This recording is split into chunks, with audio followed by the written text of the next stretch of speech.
Bueno, la verdad es que el impacto de la crisis no ha sido solo un impacto de la crisis económica, sino también ha sido el impacto de la crisis política, de la crisis social, nuestros propios problemas. Por lo tanto, viene a ser como una tormenta perfecta que ha sucedido estos últimos años en España, y es una crisis institucional de carácter global. Por tanto, se ha visto afectado a todas las personas y todos los colectivos, empresas, y obviamente el sector público ha sufrido mucha influencia negativa y perversa, primero de la crisis económica, por la lógica de los recortes, que ha precarizado los servicios públicos, además unos recortes que se han hecho sin apenas tomar decisiones más de carácter lineal, con lo cual lo que ha implicado no es que se priorizaran las políticas, sino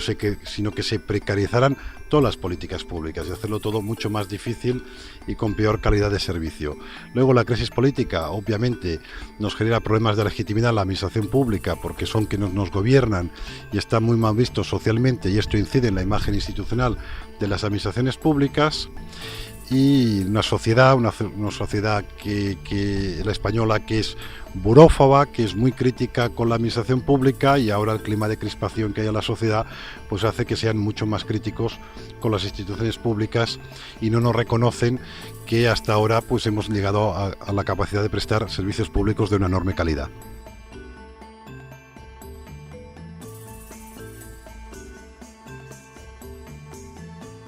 Bueno, realmente reformas apenas se han realizado, porque el término reforma es hacer cambios de carácter estructural y de carácter conceptual en la administración pública. Y lo que se ha hecho ahora es básicamente recortes o podas. Yo pongo el símil de que la administración pública se asemeja mucho a una planta muy vigorosa. Es el modelo burocrático, eso no es bueno ni malo, sino simplemente que hay que tener sus precauciones. Si tú plantas en tu jardín unos cuantos ficus, pues estos crecen de una forma muy esplendorosa, y lo que tienes que hacer ante un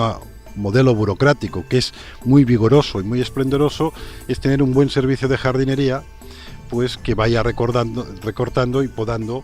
estas plantas. Bien, aquí no lo solemos hacer, con lo cual cuando ya tenemos todas las plantas totalmente asilvestradas, cuando tenemos una administración ciertamente ya muy barroca y muy extensa, entonces decidimos podarlo, y a eso le llamamos reforma. Pero normalmente no es una reforma, porque reforma sería cambiar la estructura del jardín, que es lo que haría falta en nuestras administraciones públicas, y no simplemente podar las plantas que hay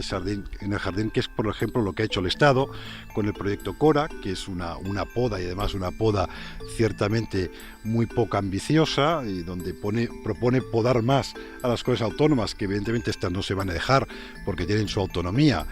que el principal atributo de la autonomía es la capacidad de autoorganizarse. Por lo tanto el Estado sabe ver la viga en el ojo ajeno, pero en cambio quizá no la viga que tiene, o la paja en el ojo ajeno, y no la viga que tiene en su propio ojo, en su propia mirada. Las comunidades autónomas no conozco ninguna que haya aplicado reformas administrativas más allá de estos menos recortes de carácter totalmente operativo e instrumental. Algunos de estos recortes pueden haber hecho mucho daño a los propios empleados públicos, por su carácter, digamos, heterodoxo y poco pensado, y en la calidad de muchos servicios públicos que son básicos y primarios. Y donde se ha hecho una reforma muy brutal por la vía de un cambio de ley, que es de sostenibilidad, es en la administración local, donde ahí yo creo que se han pasado de frenada y han hecho una ley enormemente radical, que en su práctica implicaría que casi todos los ayuntamientos perdieran todas sus competencias en favor de las diputaciones provinciales, y en la práctica también implicaría que ayuntamientos medianos y grandes, que donde pueden hacer políticas mediante las competencias impropias, estas también pasaran o simplemente no las pudieran elaborar y hacer. Yo creo que esta sí que es una reforma, pero quizás sea una reforma equivocada, porque la administración local tiene muchos problemas. Por cierto, genera muy poca parte del déficit público, por lo tanto su problema no es tanto la crisis económica, sino de racionalización de su modelo. Pero claro, el problema que tiene la administración local es el pequeño tamaño de los municipios, y eso no se ha acabado de abordar. Pero ahí sí donde se ha hecho una reforma incluso extrema y de carácter radical, lo que pasa que creo que técnicamente inimplementable, y además ya ha anunciado el partido de la oposición que cuando gobierne pues lo va a cambiar de forma radical, con lo cual si no tienen los consensos mínimos a la hora de hacer reformas que sean sustantivas, entonces sucede como las leyes de educación, que casi cada legislatura les estamos cambiando.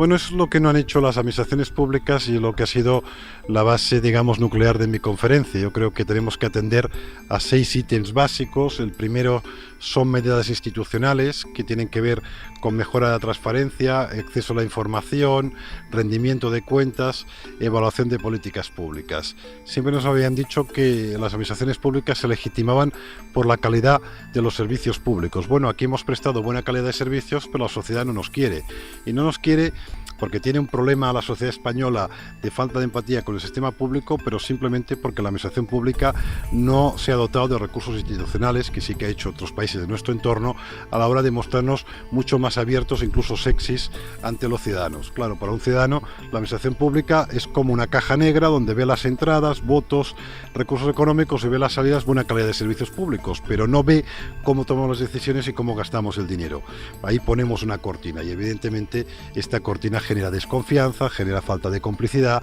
genera sospechas de clientelismo y genera también sospechas de una corrupción generalizada que obviamente no hay. Segundo elemento a atender es el elemento de regular la dirección pública profesional, es decir, que los que toman las decisiones, regular la interacción entre los políticos y los altos funcionarios. Actualmente, por esta falta de regulación, se producen invasiones de la política sobre el sector profesional y del sector profesional sobre la política. Cuando tú tienes mezclado totalmente la política con la administración, como es el caso en España, no hay ni buena política ni buena administración, con lo cual no puedes conseguir el llamado ahora de moda buen gobierno. El tercer problema tiene que ver con elementos propios del gobierno electrónico. El gobierno electrónico nos ha permitido mejorar la eficacia de los servicios públicos, pero en cambio no lo hemos aprovechado para precisamente ser más transparentes, hacer rendimiento de cuentas, aprovechar la tecnología para establecer sistemas internos de control no tanto burocráticos y mucho más fluidos, que es totalmente posible, y además sacarle más rendimiento económico y de carácter eficientista, en el sentido de que nos permiten pues dejar de hacer un conjunto de tareas más operativas y poder concentrarnos en tareas de carácter más estratégico. Y eso simplemente hay muchos empleados, especialmente que tienen tareas de carácter administrativo, que cada vez tienen más periodos de holganza y en cambio no se invierte sus capacidades en elementos que la administración pública tiene más desatendidos. Entonces no estoy hablando de echar a nadie, sino de reforzar lo que tenemos ahora débil y con falta de empleados públicos mediante estos empleados que ahora no tienen suficiente trabajo por la implantación lógica de la renovación de carácter tecnológico. Un cuarto elemento es el tema de recursos humanos, que eso es un mundo, pero yo quisiera reseñar quizá lo más básico, lo más evidente, que es los sistemas de selección. Sistemas de selección mucho más modernos, mucho más fluidos, que midan actitudes y aptitudes, que seleccionen otros nuevos tipos de perfiles profesionales y que se hagan de forma estricta por los principios de igualdad, capacidad y mérito. Y ahora, en los últimos 20 años, han habido sistemas, digamos, de selección que no han respetado estos principios. Básicamente la administración local, con sus laborales, incluso funcionarios, no lo han respetado, y parcialmente las comunidades autónomas. Un quinto elemento de intervención es el tema de tener más información de carácter cuantitativo en la administración pública. Creo que aquí tenemos una ausencia de datos económicos, incluso básicos, de datos cuantitativos sobre nuestras políticas públicas, los costes, los impactos, y esto hace que sea muy difícil tomar decisiones, y como es ahora que tenemos que tomar o teníamos que tomar decisiones de alto voltaje político y organizativo en momentos de crisis. Simplemente no sabemos los costes, con lo cual estamos recortando y tomando decisiones a ciegas. Aquí pongo siempre el ejemplo de la interferencia de políticas públicas, que a veces no es una buena idea recortar en servicios sociales porque implica incrementos de costes en políticas de carácter de salud. Eso es un caso muy típico. Bueno, hay otros elementos que recortamos, resulta que el gasto público siempre sigue siendo elevado. Bueno, porque quizá no tenemos la información básica de carácter cuantitativo más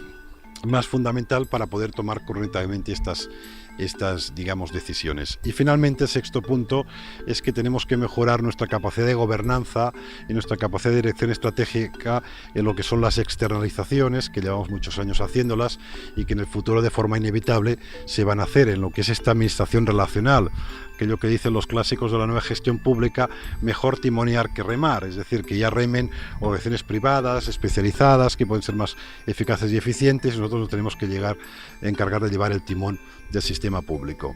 Bueno, esto no es bueno ni malo, puede ser una buena opción, ahora bien, es una buena opción si se hace bien. Y actualmente, de forma mayoritaria, hemos externalizado de forma muy errática y creo que caótica. No hemos externalizado de forma proactiva, es decir, buscando más eficacia y eficiencia en este mercado privado, imponiendo nuestras condiciones, sino que lo hemos hecho de forma reactiva, es decir, porque no podemos contratar más personal o porque nuestro personal consideramos que es demasiado caro, entonces nos hemos arrojado casi por la ventana, porque no aguantamos nuestro propio diseño organizativo e institucional, a los brazos de la externalización del mercado, y entonces ha sido el mercado el que ha impuesto sus condiciones. Otro elemento es que creo que habría que establecer unos límites a la externalización. Ahora hay la opinión por parte de algunos políticos y algunos otros funcionarios que cualquier cosa se puede externalizar, pero creo que hay temas sensibles que tienen que ver con seguridad, con información confidencial de los ciudadanos, con derechos fundamentales de los ciudadanos, con la inteligencia y el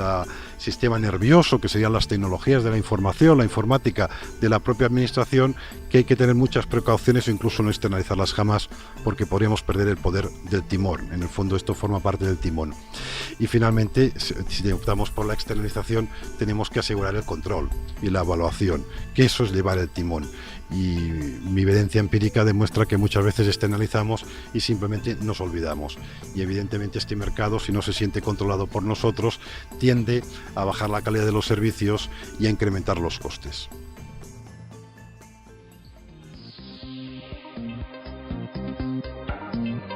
Más información en nuestros canales sociales y en www.eclap.jcil.es.